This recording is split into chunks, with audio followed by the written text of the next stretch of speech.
গড় উত্তর বুঝতে পারছো। ঠিক এইভাবে যদি করো তাহলে তোমাকে কিন্তু একক কম দিতে পারবে না, অর্থাৎ 3-এ 3 পেয়ে যাবা। এখন আমি তোমাদেরকে গহা বুঝাবো। প্রিয় শিক্ষার্থীবৃন্দ, আসসালামু আলাইকুম। এই ভিডিওতে আমি তোমাদের একটি সৃজনশীল প্রশ্ন সম্পূর্ণ অ্যান্সার করে দিব।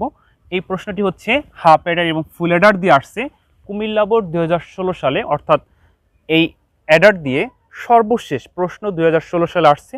2017-তে আসে নাই, 18-তে আসে নাই, 19-এ আসে নাই, 20-এ করোনার জন্য পরীক্ষা হয় নাই, 21-এ হয় নাই, 22-এ হবে না, এবং 23-এ তোমরা যারা পরীক্ষার্থী তোমাদের জন্য সব থেকে গুরুত্বপূর্ণ ডিজিটাল ডিভাইসে এই অংশটি। কারণ বিগত 3 বছর ধরে পরীক্ষায় কোনো বোর্ডে অ্যাডার দিয়ে প্রশ্ন আসে নাই, আবার পরের 3 বছরে করোনার জন্য পরীক্ষা হয় নাই, অর্থাৎ মাঝখানে 6 বছর গ্যাপ যে অ্যাডার দিয়ে কোনো প্রশ্ন আসে না। তার মানে তোমাদের পরীক্ষায় অ্যাডার দিয়ে প্রশ্ন আসার এতটাই গুরুত্ব বেড়ে গেছে যে তোমরা এটাকে ওয়াজিব হিসেবে গণ্য করতে পারো। তো যাই হোক প্রিয় শিক্ষার্থীবৃন্দ, আমি তোমাদের এই ভিডিওতে আমি একটা অ্যাডার দিয়ে সৃজনশীল প্রশ্ন লিখছি। এই প্রশ্নটি কুমিল্লা বোর্ড 2016 সালে আসছে। এটা সম্পূর্ণ অ্যান্সার বলে দেবো। এর পাশাপাশি অ্যাডার দিয়ে আরও কীভাবে সৃজনশীল প্রশ্ন সাজাতে পারে বোর্ড কর্তৃপক্ষ, আর সেই কৌশলগুলো আমি তোমাদেরকে বলে দিব। যেমন এই প্রশ্নের প্রথমে আমরা দেখতে পাচ্ছি কতে রেজিস্টার কি। আমি একবার বলে দিচ্ছি, তোমরা নোট করে রাখতে পারো। রেজিস্টার হচ্ছে উত্তর মাইক্রো প্রসেসরের অভ্যন্তরে অবস্থিত উচ্চ গতিসম্পন্ন এক ধরনের মেমোরি। আবার বলছি, রেজিস্টার কাকে বলে? মাইক্রো প্রসেসরের অভ্যন্তরে অবস্থিত উচ্চ গতিসম্পন্ন এক ধরনের মেমোরি। ক হয়ে গেল, আমি তোমাদের সম্পূর্ণ করে দেবো, গ এবং গহ বোর্ডেও করে দেবো। আচ্ছা, খতে বলছে ডিজিটাল ডিভাইসে বাইনারি সংখ্যার গুরুত্ব ব্যাখ্যা করো। মানে ডিজিটাল ডিভাইস, ডিজিটাল বর্তনীতে বাইনারি সংখ্যার গুরুত্ব কী।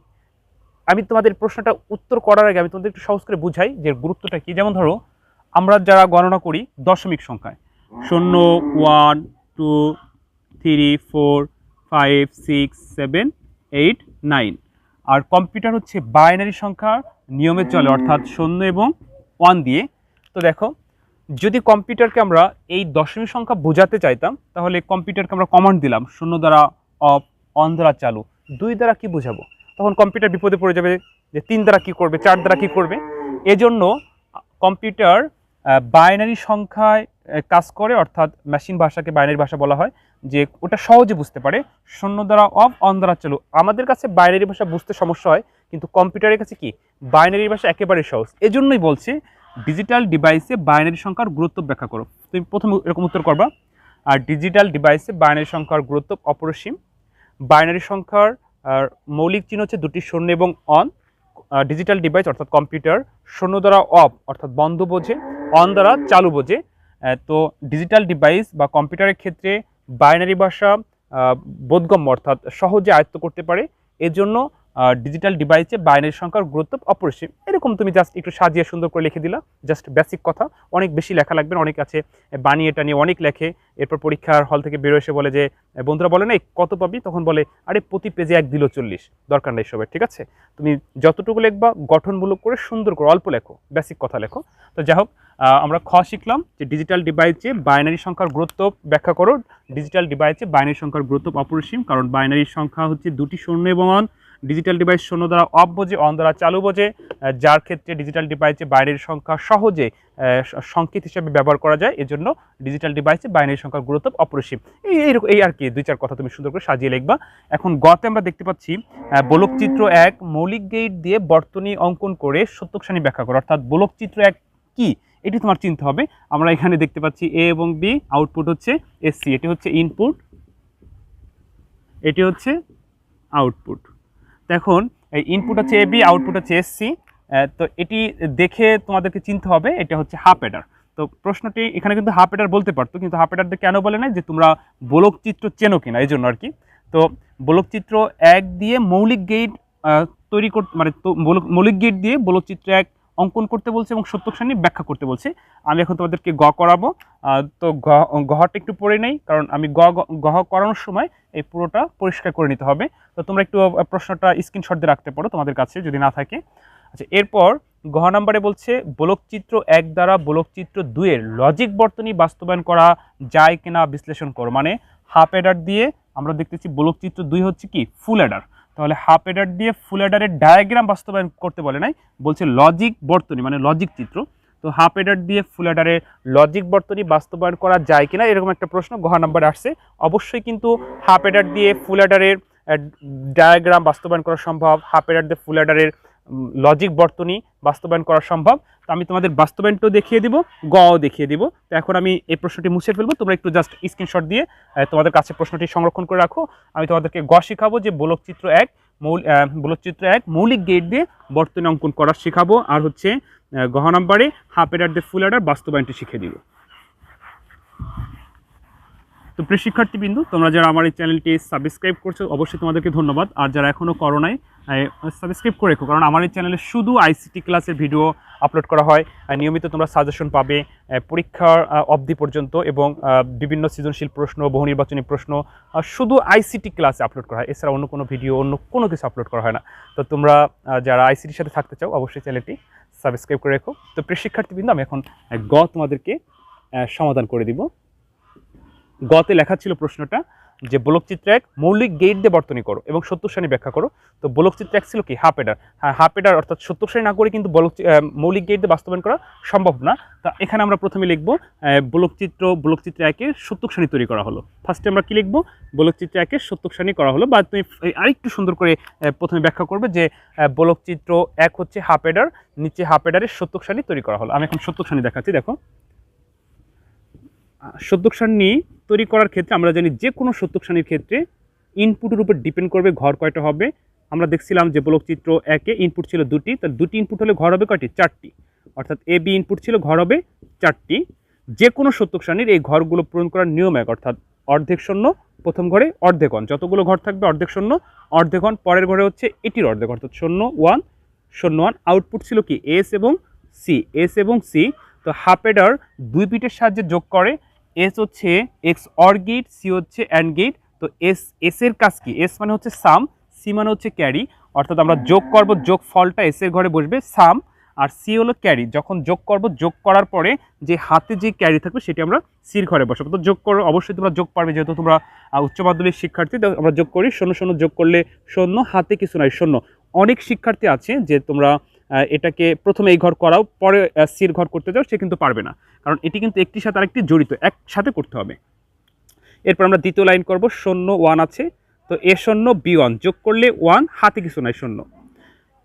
এরপর দেখতে পাচ্ছি এ ওয়ান বি শূন্য, এটাকে যদি যোগ করি তাহলে যোগফল ওয়ান, হাতে কিছু নাই শূন্য। এরপর দেখতেছি এক এক, অর্থাৎ বাইনারি নিয়মে আমাদের যোগ করতে হবে। তো বাইনারিতে এক আর এক দুই, দুইয়ের হচ্ছে শূন্য, হাতে হচ্ছে এক। আমরা সত্যক সারণী করতে পারলাম। এখন আমরা এই সত্যক সারণী হতে মান বের করে তারপর মৌলিক গেট দিয়ে বর্তনী অঙ্কন করব। তো এখানে আমরা ধরো আমার খাতায় ধরো জায়গা নেই আর কি, ব্যাপারটা এরকম, আমি পেজ চেঞ্জ করলাম, অর্থাৎ উল্টা পেজে গেলাম। তো আমরা লিখবো সত্যক সারণী হতে প্রাপ্ত, এখানে লিখি সত্যক সারণী হতে প্রাপ্ত এস এর মান বের করব এবং সির মান বের করব। কম্পিউটার ডিজিটাল সিগন্যাল মেনে চলে, শূন্য দ্বারা অফ, অন দ্বারা চালু। যখন আমরা এস এর মান বের করব, অনেক কাছে মানটা বের করতে পারে না, মুখস্থ রাখে, তোমরা মুখস্থ রাখবে না। আমি এখন তোমাদেরকে সহজ করে বোঝাচ্ছি কিভাবে মান বের করতে হয়। কম্পিউটার, আবার বলছি, কম্পিউটার ডিজিটাল সিগন্যাল মেনে চলে, শূন্য দ্বারা অফ, অন দ্বারা চালু। এই এস এর যেখানে যেখানে শূন্য আছে সেটি আমরা গণনা করব না, যেখানে যেখানে ওয়ান আছে সেটি আমরা গণনা করব। তো এখানে দেখতেছি ওয়ান আছে, তো এই ওয়ানটি যখন আমরা পেয়েছি তখন ইনপুটের এর অবস্থা কি, বির অবস্থা কি, এর অবস্থা শূন্য, এই জন্য এ নট, বির অবস্থা ওয়ান, এই জন্য শুধু বি। এক ঘর থেকে আরেক ঘরে যখন যাব তখন প্লাস দিব, এই ঘর হয়ে গেল। এরপর এই ঘরে দেখতেছি এ ওয়ান বি শূন্য, তাহলে কি হবে এ বি নট, আমরা এস এর মান পেয়ে গেলাম। এখন আমরা সির মান বের করবো। সিতে দেখতেছি শূন্য নিব না, শূন্য নিব না, শূন্য নিব না, লাস্টে দেখতেছি ওয়ান। এখানে দেখতেছি এ ওয়ান বি ওয়ান, অর্থাৎ শুধু এ বি। এই জন্য বলছিলাম যে বলকচিত্র এক অর্থাৎ half adder XOR gate এবং অ্যান্ড গেট মিলে তৈরি হয়। এখানে আমরা এইচ এর যে মানটি পেয়েছি এটা হচ্ছে এক্স অর গেটের আউটপুট, আর সির যে মানটি পেয়েছি এটা হচ্ছে অ্যান্ড গেটের আউটপুট। এখন আমরা এটাকে মৌলিক গেট দিয়ে বাস্তবায়ন করবো। এবার লিখবা যে সত্যক সারণী হতে প্রাপ্ত মান মৌলিক গেট দিয়ে বাস্তবায়ন করা হলো। আমরা এখন মৌলিক গেট দিয়ে বাস্তবায়ন করব। আমরা জানি মৌলিক গেট হচ্ছে তিনটি, মৌলিক গেট দিয়ে বাস্তবায়ন করা হলো। আমরা জানি মৌলিক গেট হচ্ছে কয়টি, তিনটি। কি কি, and gate, or gate, not gate. And gate চিত্র কেমন, ডির মতো, অর গেট কেমন, চাঁদ আকৃতি, আর নট গেট যে গেটটি একটি মাত্র ইনপুট একটি মাত্র আউটপুট। এটি হচ্ছে অ্যান্ড গেট, এটি হচ্ছে অর গেট, এটি হচ্ছে নট গেট। এই তিনটা গেট দিয়েই আমাদের এখন এই বলকচিত্র একের যে মান পেলাম সত্যক সারণী হতে, এটি আমরা তৈরি করব এবং এই এস এর এবং সির মান তৈরি করতে আমাদের এই তিনটা গেটই প্রয়োজন হবে, কারণ এখানে আমরা নট দেখতে পাচ্ছি, গুণ দেখতে পাচ্ছি, যোগ দেখতে পাচ্ছি। অ্যান্ড গেটের কাজ হচ্ছে গুণ করা, অর গেটের কাজ হচ্ছে যোগ করা, নট গেটের কাজ তো তোমরা বুঝোই যে বিপরীত করা। তো এখন আমরা এখানে দেখতেছি দুটি ইনপুট আছে, আমরা দুটি রশ্মি দিব, এ এবং বি। প্রথমে আমরা এস এর মান বের করব। প্রথমে দেখতেছি এ নট আছে, এর থেকে আমরা নট গেট দিয়ে এ নট বের করব। শুধু বি আছে, আমরা শুধু বি নিব। এখন এ নট বি গুণ আকারে আছে, গুণ হয় অ্যান্ড গেটে, অ্যান্ড গেট হচ্ছে ডির মতো। আমরা পেয়ে গেলাম এ নট বি। তোমরা কিন্তু এই নট গেটটা এখানে বসালেও পারো, সমস্যা নাই। আচ্ছা, এ নট বি পেয়ে গেলাম। এখন বের করবো এ বি নট। আমরা এর থেকে শুধু এ নেব, যেহেতু এর পর নট নাই, বির পর নট আছে, বির থেকে নট গেট দিয়ে বি নট বের করবো। আমরা এখন পেয়ে গেলাম হচ্ছে এ বি নট। এখন আমরা দেখতে পাচ্ছি A not B plus A B not যোগ আকার আছে, তাহলে যোগ করে কোন gate? Or gate. Or gate কেমন? চাঁদ আকৃতি। আমরা এস এর মান পেয়ে গেলাম, এস সমান সমান হচ্ছে A not B plus A B not. S পেয়ে গেছি। এটা থেকে কিন্তু আমাদের সি বের করতে হবে। আর তুমি কিন্তু আরেকটা সমীকরণ, আরেকটা রশ্মি কিন্তু তৈরি করতে পারবে না। তো এখন আমরা সি বের করবো। সিতে দেখতে পাচ্ছি এ বি আছে, অর্থাৎ এর থেকে যাবে, বির থেকে যাবে, গুণ আকার আছে, এখানে কোনো নট টট নেই, শুধু অ্যান্ড গেট। তাহলে আমরা সি পেয়ে গেলাম। সি সমান সমান হচ্ছে কি? A B. তোমরা একটু লক্ষ্য করো যে এখানে যে কয়টি গেট ব্যবহৃত হয়েছে সব কটা কিন্তু মৌলিক গেট, অর্থাৎ মৌলিক গেট হচ্ছে তিনটি, and gate, or gate, not gate. এখানে নট গেট আছে, অ্যান্ড গেট আছে, অর গেট আছে। মৌলিক, তাহলে কি বলকচিত্রে মৌলিক গেট দিয়ে বাস্তবায়ন করা হলো। তো এটি হচ্ছে গড় উত্তর। আমি এখানে লিখি নেই আর কি, মানে থিওরি টাইপের কিছু কথা লিখি নেই, জাস্ট আমি তোমাদেরকে বুঝিয়ে দিচ্ছি, অঙ্কন করে দিচ্ছি। তো তোমরা জাস্ট একটু কিছু লিখে নিবা। আমি প্রথমে একটু বলে দিচ্ছি যে কীভাবে লিখবা। গ উত্তর লিখবা যে বলকচিত্র 1 মৌলিক গেট দ্বারা বাস্তবায়ন করা হলো এবং সত্যক সারণী ব্যাখ্যা করা হলো। সত্যক সারণী হতে লিখবা আর সত্যক সারণী হতে প্রাপ্তমান বের করে তারপর লিখবা যে সত্যক সারণী হতে প্রাপ্তমান মৌলিক গেট দিয়ে বলকচিত্র 1 বাস্তবায়ন করা হলো। এখন আমরা দেখো যে বাস্তবায়নটা করছি, এখানে যতগুলো গেট প্রয়োজন হয়েছে সবগুলো কিন্তু মৌলিক গেট। তোমরা একটু লিখলা যে মৌলিক গেট হচ্ছে তিনটি, and gate, or gate, not gate. তো আশা করি তোমরা গড় উত্তর বুঝতে পারছো। ঠিক এইভাবে যদি করো তাহলে তোমাকে কিন্তু একক কম দিতে পারবে না, অর্থাৎ 3 এ 3 পেয়ে যাবা। এখন আমি তোমাদেরকে ঘ বুঝাবো। ঘ নাম্বার প্রশ্নতে এরকম ছিল যে বলকচিত্র 1 দিয়ে বলকচিত্র 2 বাস্তবায়ন, অর্থাৎ হাফ এডার দিয়ে ফুল এডার বাস্তবায়ন। অনেকে আছে হাফ এডার দিয়ে ফুল এডার বাস্তবায়নটি মুখস্থ করার চেষ্টা করে, অর্থাৎ দেখে দেখে অঙ্কন বারবার করার চেষ্টা করে, এরপর ভুলে যায়। আমি তোমাদেরকে খুবই সহজ করে বোঝাবো, যাতে করে তোমরা নিজেরা একবার দেখলেই যাতে মনে রাখতে পারো কিভাবে হাফ এডার দিয়ে ফুল এডার বাস্তবায়ন করতে হয়। তো হাফ এডার দিয়ে ফুল এডার বাস্তবায়ন করার আগে একটু থিওরি কথা লিখে নিতে হবে, যেই কথাটি আমি এখন মুখে বলতেছি, বোর্ডে লিখবো না, আর তোমরা একটু নোট করে নিতে পারো। প্রথমে লিখবা উত্তর, ওই ঘ নাম্বার প্রশ্নের উত্তর। উত্তর লিখে এরকম লিখবা যে বলকচিত্র 1 হচ্ছে হাফ এডার, বলকচিত্র 2 হচ্ছে ফুল এডার, অতএব বলকচিত্র 1 দ্বারা বলকচিত্র 2 বাস্তবায়ন করা সম্ভব।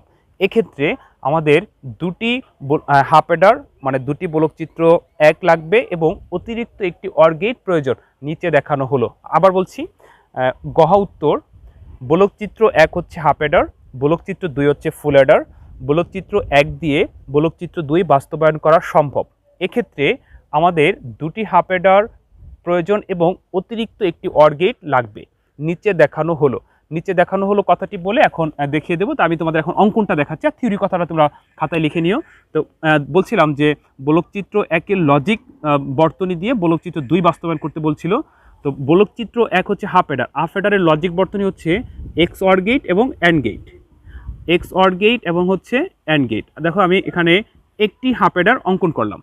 তো বলছিলাম, আমি যখন থিওরি কথা বলছিলাম তখন কিন্তু কথার ভিতর লিখে দিছিলাম যে বলকচিত্র 1 দিয়ে বলকচিত্র 2 বাস্তবায়ন করতে আমাদের দুটি হাফ এডার প্রয়োজন এবং একটি অতিরিক্ত অর গেট। দেখা যাচ্ছে যে বইতে তো অঙ্কন করা আছে, বা তোমরা যখন করো একসাথে অঙ্কন করে দাও তখন কিন্তু আর বুঝতে পারো না। আমি তোমাদের ওরকম দুটি করে, এটি কিন্তু সবাই মনে রাখতে পারবে, এটি হচ্ছে কি হাফ এডার। তো আমাদের দুটি হাফ এডার প্রয়োজন, এখানে ঠিক সেম আমি যেভাবে নেই তোমরা এইভাবে আরেকটা হাফ এডার নিবা। এটি হচ্ছে আরেকটি হাফ এডার,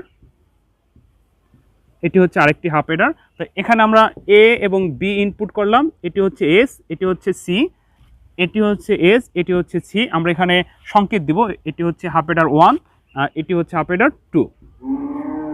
এখন আমরা কিভাবে এটাকে সংযুক্ত করব এবং কিভাবে অতিরিক্ত একটা অর গেট লাগবে। দেখো আমরা জানি ফুল এডারের হচ্ছে ইনপুট হচ্ছে কটা? 3টি, এ বি সি আই, অর্থাৎ ইনপুটের সি আই, এই সি গিয়ে এটার সাথে সংযুক্ত হবে এবং এস এটার সাথে সংযুক্ত হবে। এখন C1 এবং C2 আছে, তো আমরা জানি যে CO সমান সমান হচ্ছে C1 প্লাস C2 ফুল অ্যাডারের ক্ষেত্রে C1 প্লাস C2, তাহলে C1 এবং C2 আমরা এখন যোগ করবো। তো যোগ করে কোন গিট? অর গিট। অর গিট কেমন? চাঁদা আকৃতি। অর গিট কেমন? চাঁদা আকৃতি, অর্থাৎ C1 টেনে নিয়ে C2-র কাছে নিয়ে আমরা CO বের করব। CO সমান সমান হচ্ছে C1 প্লাস C2। তো প্রিয় শিক্ষার্থীবৃন্দ, আশা করি তোমরা বুঝতে পারছো কিভাবে হাফ অ্যাডারের লজিক চিত্র দিয়ে ফুল অ্যাডারের লজিক চিত্র বাস্তবায়ন করে। তো ওই উপরে ওই কথাটি বলে একটু অঙ্কন করে দিলে তোমরা 4-এ 4 পাবে। যদি বলতো যে হাফ অ্যাডার ডায়াগ্রাম দিয়ে, অর্থাৎ হাফ অ্যাডার ব্লক চিত্র দিয়ে ফুল অ্যাডারের ব্লক চিত্র বাস্তবায়ন করো, তাহলে কিন্তু আমাদের এরকম বাস্তবায়ন করা লাগতো না, তাহলে আমরা ডায়াগ্রাম দিয়ে বাস্তবায়ন করতাম। অবশ্য ডায়াগ্রাম দিয়ে কীভাবে বাস্তবায়ন করে আমার এই চ্যানেলে হাফ অ্যাডার দিয়ে ফুল অ্যাডারের ডায়াগ্রাম বাস্তবায়নের একটি ভিডিও দেওয়া আছে। এরকম লেখা যে হাফ অ্যাডার দিয়ে ফুল অ্যাডার বাস্তবায়ন, লজিক চিত্র এবং ডায়াগ্রাম একসাথে দেওয়া আছে। তোমরা একটু দেখে নিও, দরকার আমি এই ভিডিওর ডিসক্রিপশনে ওই ভিডিওর লিঙ্কটা দিয়ে দিব, তোমরা একটু ক্লিক করে দেখে নিও, তাহলে হাফ অ্যাডার দিয়ে ফুল অ্যাডার বাস্তবায়নের ডায়াগ্রামটাও শিখতে পারবে। তো প্রিয় শিক্ষার্থী কিন্তু আশা করি বুঝতে পারছো। এরপর যদি কোনো সমস্যা থাকে অবশ্যই কমেন্ট করে জানাবে। আর আমার এই চ্যানেলে নিয়মিত ICT ক্লাসের ভিডিও আপলোড করা হবে, অবশ্যই সাবস্ক্রাইব করে রেখো। আর ভালো থেকো, অন্য কোনো দিন অন্য কোনো ভিডিওতে আবার দেখা হবে। আসসালামু আলাইকুম।